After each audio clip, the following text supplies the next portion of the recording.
Welcome back to Footnotes and Folly and to Othello. I am Pemberton. This is part 3, and it is hard to watch. Iago's trap closes on the lost handkerchief of Othello, told that Cassio now has it, takes it as the absolute proof of his wife's adultery, though it proves nothing at all. From here the noble general we met in Venice disintegrates before our eyes, raving, falling into a fit, eavesdropping on a conversation he completely misreads, and at last, monstrously, striking his gentle wife in public before the ambassadors of Venice. Iago has not merely deceived Othello, he has unmade him, turned a great and loving man into a creature of suspicion and cruelty. And the dreadful thing is that Desdemona, who has done nothing, cannot even understand what she is accused of. Let us go on. I would have been happier if the whole army, laborers and all, had enjoyed her body, so long as I had known nothing of it. But now forever farewell to peace of mind. Farewell contentment. Farewell the plumed troops and the great wars that make ambition seem honorable. Farewell the neighing horse, the piercing trumpet, the heart stirring drum, the shrill fife, the royal banner, and all the rank, pride, pomp, and ceremony of glorious war. And you deadly engines, whose rough mouths imitate the dreadful thunder of immortal Jove, farewell. Othello's work is gone. Is it possible, my lord? Villain, be certain you prove my love is a whore. Be certain of it. Give me proof I can see with my own eyes, or by the worth of a man's eternal soul, you would have been better born a dog than face my awakened rage. Has it come to this? Make me see it, or at least prove it so completely that the evidence leaves no crack or opening for doubt to hang on, or woe to your life. If you slander her and torture me, never pray again. Give up all conscience. Pile horror upon horror's head. Do deeds that make heaven weep and leave all earth amazed, for you can add nothing greater to your damnation than that. O grace! Heaven defend me. Are you a man? Have you a soul or any sense? God be with you. Take back my office. O miserable fool that lives to make his honesty a fault! O monstrous world! Mark this, O world, it is not safe to be plain and honest. I thank you for teaching me that lesson, and from now on I will love no friend, since love brings such offense. No, stay. You should be honest. I should be wise, for honesty is a fool and loses what it works for. By the world, I think my wife is honest, and I think she is not. You are truthful, and I think you are not. I will have some proof. Her name, which was as fresh as Diana's face, is now smeared and blackened like my own face. If there are cords or knives, poison or fire, or drowning streams, I will not endure this. I wish I were satisfied. I see, sir, that passion is eating you up. I regret that I ever put this before you. You wish to be satisfied? Wish. No, I will be. And you may be, but how? How can you be satisfied, my lord? Would you stand over them and stare cruelly while you watched her taken? Death to them, then, if any mortal eyes ever see them in bed except their own. What then? How then? What am I to say? Where is satisfaction? It is impossible that you should see this, even if they were as lustful as goats, as hot as monkeys, as shameless as wolves in heat, and as gross as drunken ignorance. But still I say this, if accusation and strong circumstances, which lead straight to truth's door, will satisfy you, then you may have satisfaction. Give me one living reason that she is disloyal. I do not like this duty, but since I have entered so far into this matter, driven to it by foolish honesty and love, I will go on. I lay with Cassio lately, and because I was troubled by a raging toothache, I could not sleep. There are some men so loose in spirit that in their sleep they mutter their private affairs. Cassio is one of that kind. In sleep I heard him say, "Sweet Desdemona, let us be careful, let us hide our love." Then, sir, he would clutch and wring my hand, cry, "O sweet creature," and kiss me hard, as if he were pulling kisses up by the roots where they grew upon my lips. Then he laid his leg over my thigh, sighed and kissed, and cried, "Cursed fate that gave you to the Moor." Oh, monstrous! Monstrous! No, this was only his dream. But it showed what had already happened. It is a sharp cause for suspicion, though it was only a dream, and it may help thicken other proofs that by themselves show only thinly. I will tear her all to pieces. No, be wise. Still, we have seen nothing done. She may yet be honest. But tell me this, have you not sometimes seen a handkerchief spotted with strawberries in your wife's hand? I gave her such a one. It was my first gift. I do not know about that. But such a handkerchief, and I am sure it was your wife's, I saw Cassio today wipe his beard with. If it was that one, or any one that was hers, it speaks against her along with the other proofs. Oh, I wish that slave had 40,000 lives. One is too poor, too weak for my revenge. Now I see it is true. Look here, Iago, all my foolish love, I blow away to heaven. It is gone. Rise, black vengeance, from your hollow hell. Give up, O love, your crown and deep throne in my heart to tyrannous hate. Swell my breast with your burden, for it is made of aspic tongues. Still, be calm. Oh, blood, Iago, blood. Patience, I say. Your mind may perhaps change. Never, Iago. Like the Pontic sea, whose icy current and compelled course never feels a backward ebb, but keeps moving on to the Propontic and the Hellespont, so my bloody thoughts, with violent speed, shall never look back, never ebb down to humble love, until a full and wide revenge swallows them up. Now by that marble heaven, with the proper reverence of a sacred vow, I pledge my words here. Othello kneels. Do not rise yet. Iago kneels. Witness, you ever-burning lights above, you elements that surround us on every side, witness that here Iago gives up the service of his mind, his hands, and his heart to wronged Othello's cause. Let him command, and I will feel no remorse in obeying whatever bloody business he orders. They rise. I welcome your love, not with empty thanks, but with generous acceptance, and I will put you to work this very moment. Within these 3 days, let me hear you say that Cassio is no longer alive. My friend is dead. It is done at your request. But let her live. Damn her, lewd minx. Oh, damn her, damn her. Come, go aside with me. I will withdraw to find some swift means of death for that fair devil. Now you are my lieutenant. I am yours forever. They exit. Desdemona, Emilia, and the clown enter before the castle. Do you know, fellow, where Lieutenant Cassio is staying? I would not dare say he lies anywhere. Why not, man? He is a soldier, and to say a soldier lies is a kind of stabbing. Come now. Where does he lodge? To tell you where he lodges would be to tell you where I lie. Can any sense be made of this? I do not know where he lodges, and if I invented a lodging and said he lies here, or he lies there, I would be lying through my own throat. Can you ask around for him and learn the answer from others? I will question the whole world for him. That is, I will ask questions and by them get an answer. Find him and tell him to come here. Tell him I have pleaded with my lord on his behalf, and I hope all will be well. Doing this is within the reach of human wit, and therefore I will attempt to do it. The clown exits. Where could I have lost that handkerchief, Emilia? I do not know, madam. Believe me, I would rather have lost my purse full of gold. If my noble Moor were not honest in mind and free from the baseness jealous people have, that loss would be enough to make him think badly. Is he not jealous? Who he? I think the son of the land where he was born burned all such humours out of him. Look, here he comes. Othello enters. I will not leave him now until Cassio is called to him. How are you, my lord? Well, my good lady. Oh, how hard it is to hide myself. How are you, Desdemona? Well, my good lord. Give me your hand. This hand is moist, my lady. It has not yet felt age or known sorrow. That suggests fertility and a generous heart. Hot, and moist.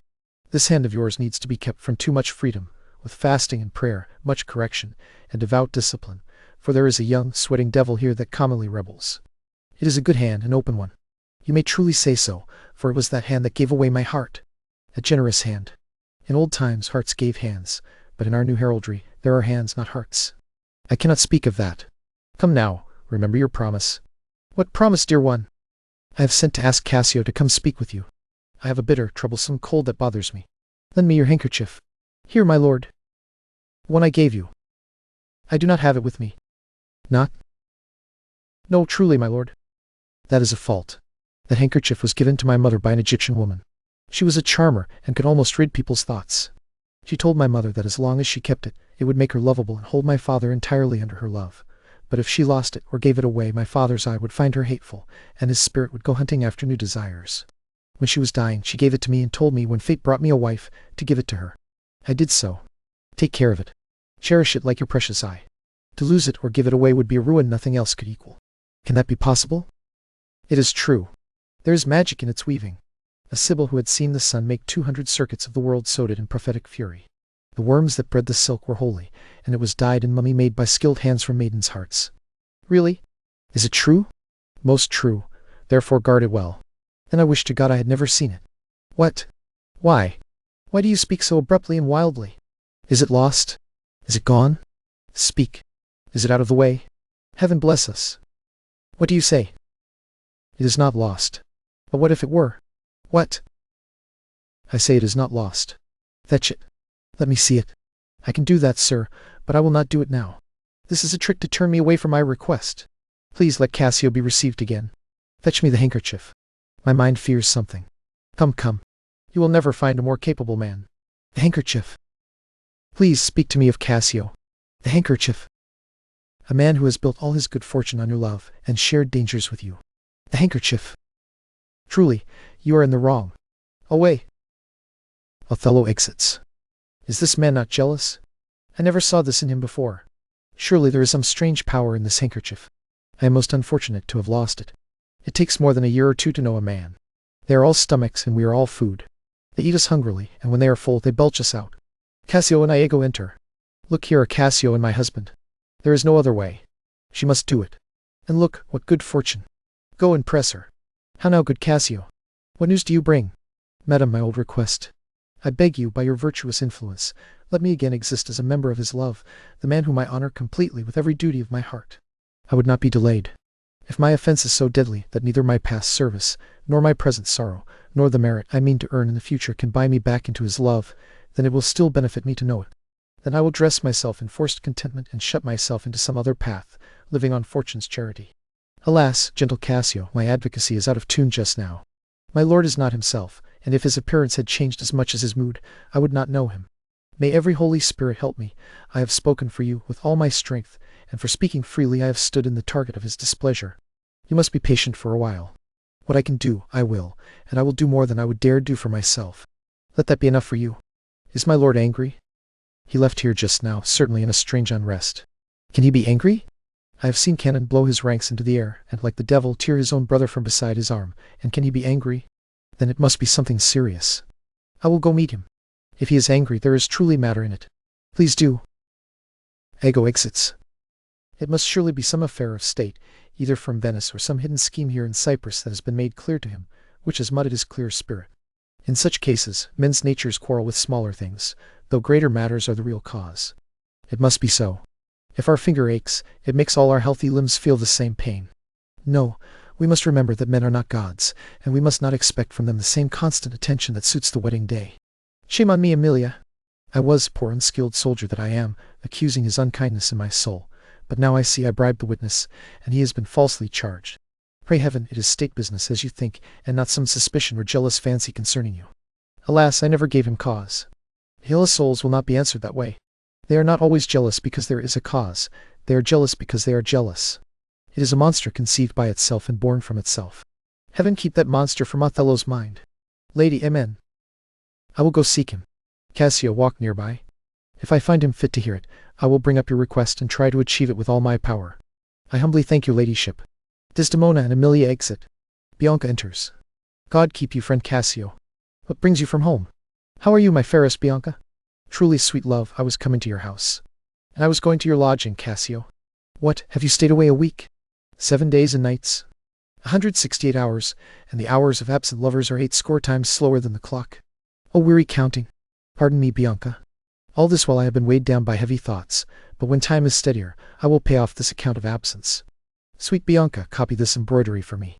Cassio gives her Desdemona's handkerchief. Oh, Cassio, where did this come from? This is some token from a newer friend. Now, I feel the reason for the absence I have felt.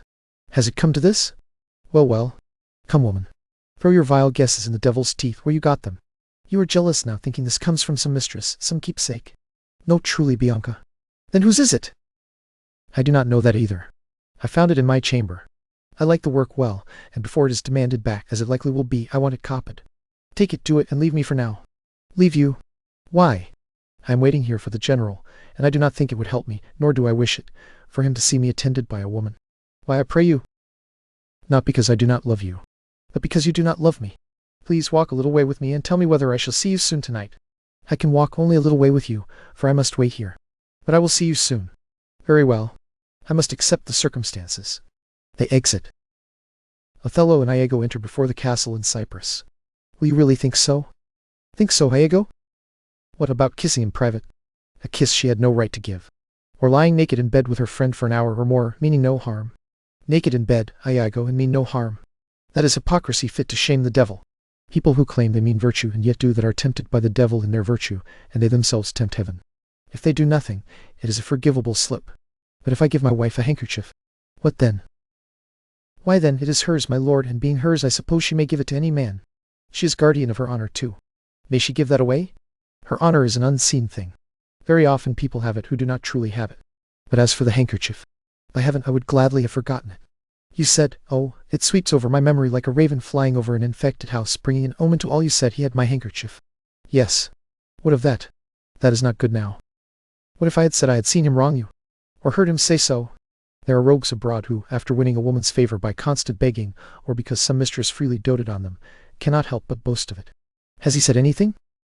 He has, my lord, but be assured, nothing more than he will deny again. What has he said? Faith that he did, I do not know what he did. What? Lie. With her? With her, on her, whatever you choose. Lie with her. Lie on her. We say lie on her when people slander her. Lie with her, that is foul. Handkerchief, confessions, handkerchief. To confess and be hanged for his trouble. First be hanged, and then confess. I tremble at it. Nature would not clothe herself in such shadowy passion without some cause. It is not words that shake me like this. Ha! Noses, ears, and lips. Is it possible? Confess? Handkerchief? Oh, devil! Othello falls into a trance. Work, my medicine, work. This is how trusting fools are caught, and many worthy, chaste ladies, entirely guiltless, meet disgrace this way. Ho there! My lord! My lord, I say! Othello. Cassio enters. What now, Cassio? What is the matter? My lord has fallen into an epileptic fit. This is his second. He had one yesterday. Rub his temples. No, leave him. The lethargy must run its quiet course. Otherwise he foams at the mouth and soon breaks out into savage madness. Look, he is stirring. Withdraw yourself for a little while. He will recover at once. When he is gone, I have serious need to speak with you. Cassio exits. How is it, General? Have you hurt your head? Are you mocking me? Mock you? No, by heaven. I wish you would bear your fortune like a man. A horned man is a monster and a beast. Then there are many beasts in a crowded city, and many civilized monsters. Did he confess it? Good sir, be a man. Think that every bearded fellow who is married may pull in the same yoke with you. Millions alive tonight lie in beds they dare swear are theirs alone, though they are not. Your case is better. Oh, it is hell's malice, the devil's finest mockery, to kiss a wanton in a secure bed and suppose her chaste. No. Let me know, and knowing what I am, I know what she must be. Oh, you are wise, that is certain. Stand aside for a while, and keep yourself within the bounds of patience. While you were here overwhelmed by grief, a passion unfit for such a man, Cassio came here. I sent him away and made a good excuse for your seizure. I asked him to return shortly and speak with me here, and he promised. Hide yourself and watch the smiles, the sneers, and the visible scorns that live in every part of his face. I will make him tell the story again, where, how often, how long ago, and when he has been and is again to be with your wife. I say only watch his gestures. But have patience, or I shall say you are all anger and nothing of a man. Do you hear me, Iago? I will prove most skilful in patience. But do you hear me? Most bloody too. That is not amiss. But keep proper timing in everything. Will you withdraw? Othello withdraws. Now I will question Cassio about Bianca, a woman who sells her desires to buy herself bread and clothes. She is a creature who dotes on Cassio, as it is the curse of such women to deceive many and be deceived by one. When he hears of her, he cannot keep from laughing. Here he comes! As he smiles, Othello will go mad, and his ignorant jealousy will interpret poor Cassio's smiles, gestures, and light behavior entirely the wrong way. Cassio enters. How are you now, Lieutenant? Worse when you give me the title whose loss is killing me. Press Desdemona hard, and you are sure of it. Now, if this suit lay in Bianca's power, how quickly you would succeed. Alas, poor wretch! Look how he laughs already. I never knew a woman love a man so much. Alas, poor rogue! I think in faith she loves me. Now he denies it weakly and laughs it off. Do you hear, Cassio? Now he urges him to tell it over again. Go on, well said, well said. She tells everyone that you will marry her. Do you mean to? Ha ha ha! Do you triumph, Roman? Do you triumph? I marry her? What, a common woman? I beg you, give my wit some credit. Do not think it so diseased. Ha ha ha! So. They laugh who win. Faith, the rumor is that you will marry her. Tell me the truth. I am a complete villain if I do not. Have you marked me down? Good. This is the woman's own report. She has persuaded herself I will marry her, out of her own love and flattery, not out of any promise from me. Iago beckons me. Now he begins the story.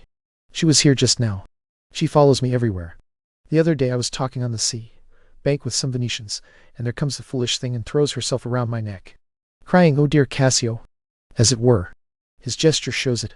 She hangs there, droops, and weeps on me. She tugs and pulls at me. Ha ha ha! Now he tells how she dragged him to my chamber. Oh, I see that nose of yours, but not the dog I shall throw it to. Well, I must leave her company. By my faith, look where she comes. Bianca enters. Here's another little polecat, and a perfumed one. What do you mean by hunting me like this? Let the devil and his mother hunt you. What did you mean by that handkerchief you gave me just now? I was a fine fool to take it. I am supposed to copy the embroidery. A likely story, that you found it in your chamber and do not know who left it there. This is some anxious token, and I am to copy the work. There, give it to your mistress. Wherever you got it, I will do no work on it. What now, my sweet Bianca? What now, what now? By heaven, that must be my handkerchief. If you will come to supper tonight, you may. If you will not, come when you are next ready for what you deserve. Bianca exits. After her, after her. Faith, I must, or she will rail in the street. Will you have supper there? Faith, I intend to. Well, I may happen to see you, because I very much want to speak with you. Please come, will you? Go on. Say no more. Cassio exits. Othello comes forward. How shall I murder him, Iago? Did you notice how he laughed at his vice? Oh, Iago. And did you see the handkerchief? Was that mine? Yours by this hand. And see how he values the foolish woman, your wife. She gave it to him, and he has given it to his whore. I would have him spend 9 years dying. A fine woman, a fair woman, a sweet woman. No, you must forget that. Yes, let her rot, let her die, let her be damned tonight, for she shall not live. No, my heart has turned to stone. When I strike it, it hurts my hand. Oh, the world has no sweeter creature. She could lie beside an emperor and set him tasks to do. No, that is not the way to think of it. Hang her, I am only saying what she is. So delicate with her needle, such an admirable musician. Oh, she could sing the wildness out of a bear. Such a rich, abundant mind, so full of invention. She is worse for all of that. Oh, 1,000 times worse, and yet she has so gentle a nature. Yes, too gentle. No, that is certain. But still, the pity of it, Iago. Oh, Iago, the pity of it, Iago. If you are so tender toward her wickedness, give her permission to offend. If it does not touch you, then it touches nobody. I will chop her into pieces. Make me a cuckold. Oh, it is foul in her. With my own officer. That is fouler still. Get me some poison, Iago, tonight. I will not argue with her, for fear her body and beauty disarm my purpose again. Tonight, Iago. Do not use poison. Strangle her in her bed, the very bed she has defiled. Good, good. The justice of that pleases me. Very good. And as for Cassio, let me take charge of him. You shall hear more by midnight. Excellent, very good. A trumpet sounds within. What trumpet is that? Ludovico enters with Desdemona and an attendant. Something from Venice, surely. It is Ludovico, come from the Duke. Look, your wife is with him. Good health to you, worthy general. With all my heart, sir. The Duke and Senators of Venice send you greeting.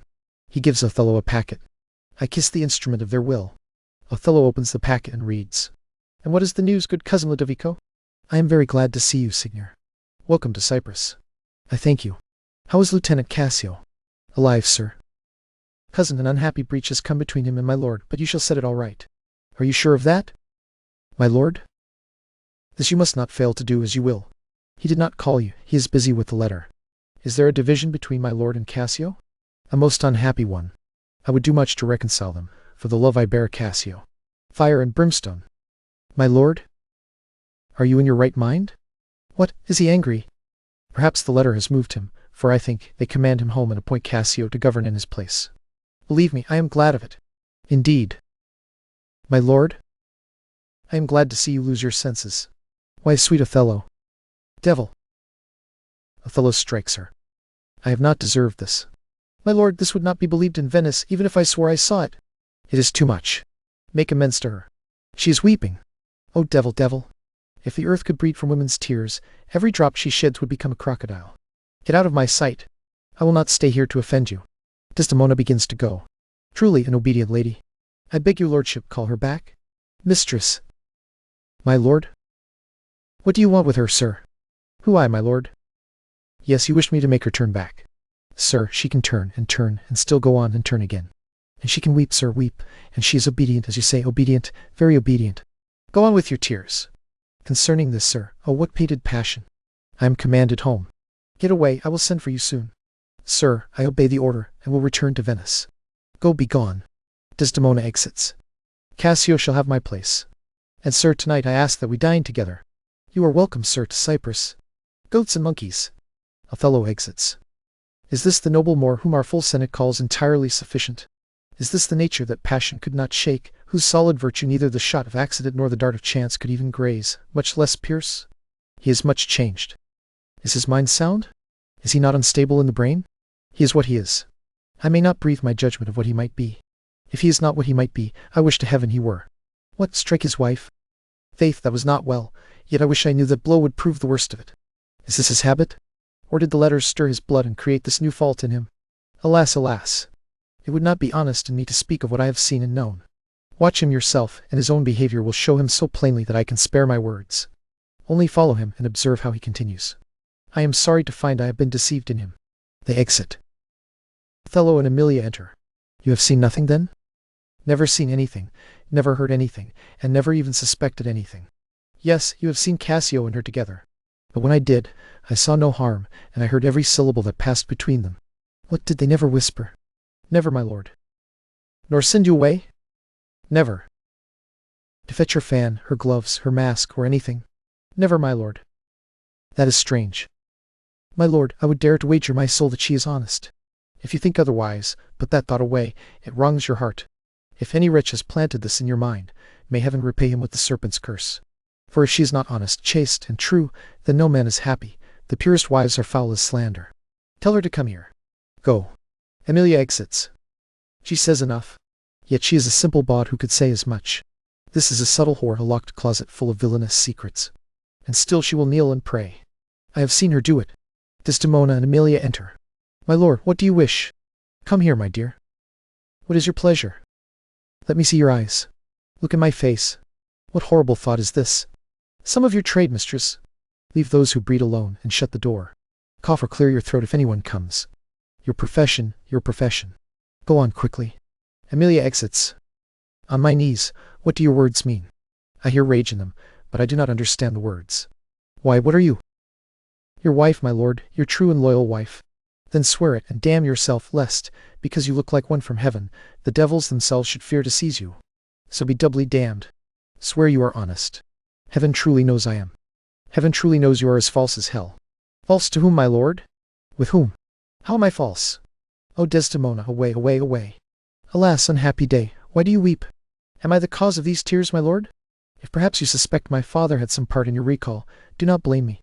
If you have lost him, I have lost him too.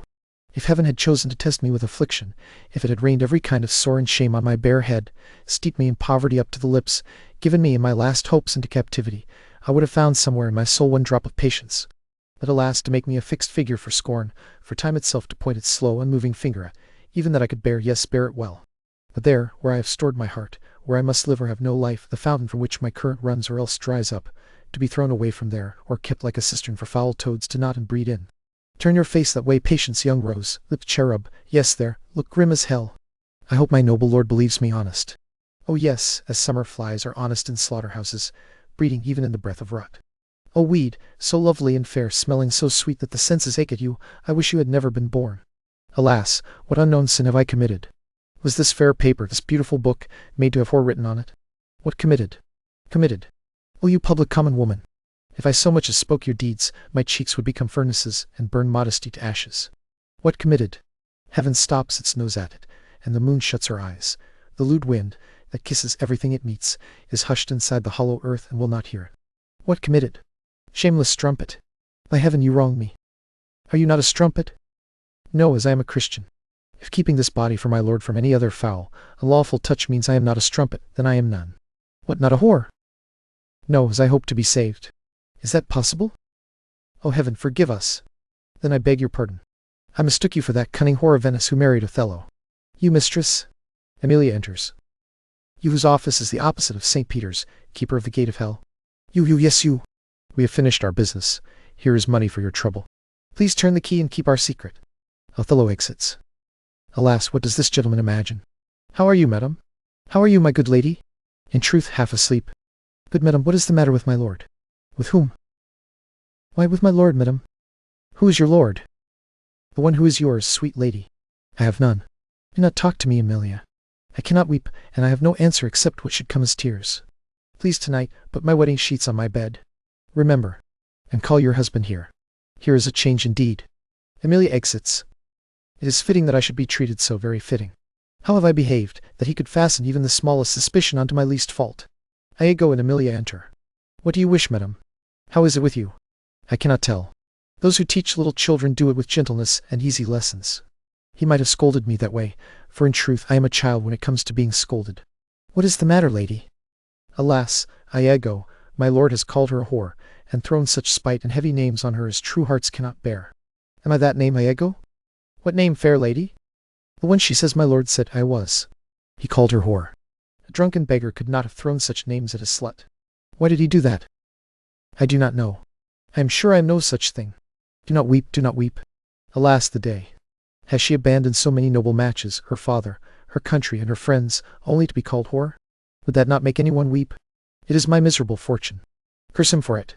How has this fit come over him? Heaven knows. I will be hanged if some everlasting villain, some meddling, insinuating rogue, some lying, cheating slave trying to get an office, has not invented this slander. I will be hanged otherwise. Fie, there is no such man. It is impossible. If there is any such man, may heaven pardon him. Let a rope pardon him, and hell gnaw his bones. Why should he call her whore? Who keeps her company? What place? What time? What form? What likelihood? The Moor has been deceived by some most villainous knave, some base notorious knave, some filthy fellow. O heaven, if only you would expose such companions and put a whip into every honest hand to lash the rascals naked through the world, from east to west. Keep your voice indoors. Oh, shame on them! It was some such fellow who turned your wits inside out and made you suspect me with the Moor. You are a fool. Enough. Alas, Iago, what shall I do to win my lord back? Good friend, go to him. By this light of heaven, I do not know how I lost him. Here I kneel. If my will ever trespassed against his love, either in thought or in deed, if my eyes, my ears, or any sense ever took delight in any other person, or if I do not now, and always did, and always will, though he casts me off into beggarly divorce, love him dearly, then let comfort forsake me. Unkindness can do much, and his unkindness may destroy my life, but it will never stain my love. I cannot say whore. The word horrifies me even as I speak it. Not all the world's empty vanities could make me do the act that would earn that name. Please be content. It is only his mood. The affairs of state are troubling him, and he scolds you for it. If it were only that.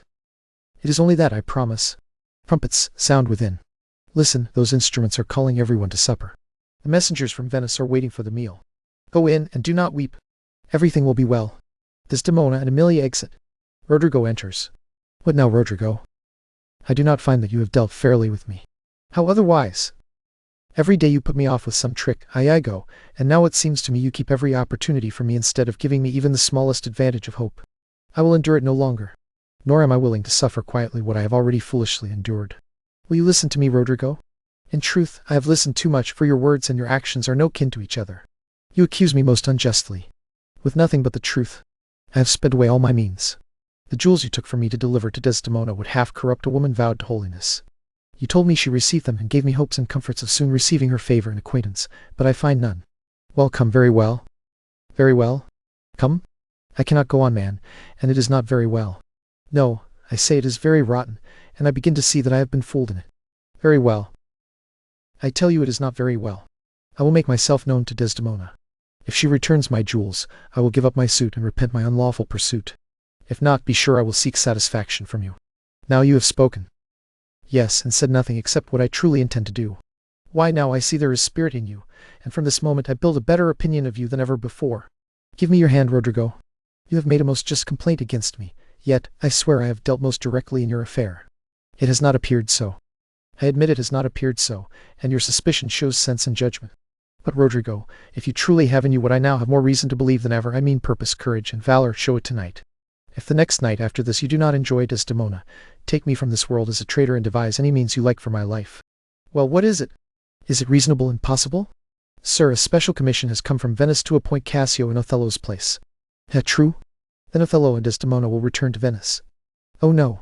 He goes to Mauritania and takes fair Desdemona away with him, unless his stay here is prolonged by some accident, and nothing can do that so decisively as the removal of Cassio. What do you mean by removing him? Why, making him unable to take Othello's place, knocking out his brains. And you would have me do that? Yes, if you dare to do yourself profit and justice. He sups tonight with a loose woman, and I will go there to him. He does not yet know of his honorable fortune. If you watch for him as he leaves, which I will arrange to happen between 12 and 1, you may take him at your pleasure. I will be near to support your attempt, and he shall fall between us. Come, do not stand amazed at it. Come along with me. I will show you such necessity in his death that you will think yourself bound to put it upon him.